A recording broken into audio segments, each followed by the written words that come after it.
The city looked different when you stopped belonging to it. The same streets, the same glass buildings, the same traffic lights blinking red and green, but from the sidewalk everything felt heavier, closer, louder. Ethan Walker noticed this on the first night he slept outside. The ground was harder than he imagined, the cold climbed into his bones faster than fear, and the noise never truly stopped. Sirens in the distance, footsteps passing by, laughter that didn't belong to him. He stared up at the sky between two buildings and tried to understand how a man who once owned 3 homes could now own nothing but the clothes he wore. Not long ago, Ethan Walker was a name people recognized. He ran a real estate empire built on timing, charm, and confidence. He shook hands in rooms where the air smelled like expensive cologne and quiet power. People waited for him to speak. When he entered a room, conversations adjusted around him. Money never worried him. It obeyed him. But when he went home at night, the silence felt endless. His house was large enough that his footsteps echoed, and sometimes he would pause just to hear proof that he still existed. His marriage ended without shouting or drama. His wife told him she felt invisible, like a piece of furniture in a beautifully designed life. Ethan listened, nodded, and let her go. He told himself love required less effort than business, that emotional distance was the price of success. He didn't realize how empty that logic was until the phone stopped ringing. The fall didn't come from one mistake, but from many small ones. Shortcuts. Trusting the wrong people. Ignoring warning signs because profit kept flowing. When the market turned, it turned fast. Lawsuits followed. Investors disappeared. Friends stopped answering calls. The empire collapsed quietly, without fireworks or headlines. Just doors closing, one after another. By the time Ethan understood it was over, there was nothing left to save. Living on the street stripped time of meaning. Days blurred into nights.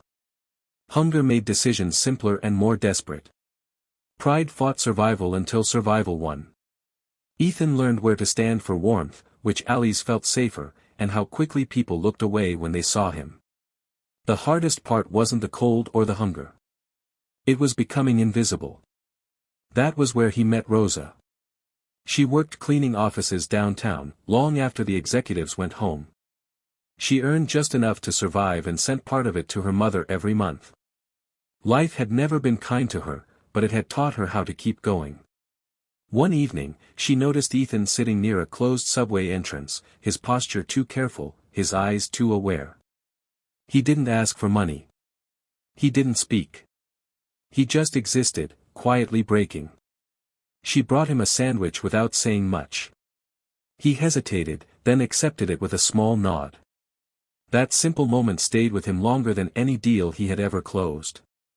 They talked slowly over weeks. About weather. About work. About nothing important. Rosa never asked who he used to be. Ethan never volunteered. On the street, the past could hurt more than the present. Sometimes they just sat in silence, watching people hurry past, listening to the city breathe. When Rosa lost her job after getting sick, everything changed. Rent notices came. Fear settled in her voice. Ethan watched her world start to crumble the same way his had, and something inside him refused to stay silent. He reached out to the last person who still remembered his skills, not his failures. The work was small. The pay was modest. But it was honest. Ethan didn't leave Rosa behind. He waited until she found stability again. Until she smiled without forcing it. Only then did he move forward. Months later, standing in the same city, now from ground level by choice, Ethan understood something he never had before. Wealth wasn't about what you owned. It was about who stood beside you when you had nothing left. And for the first time in his life, he felt rich.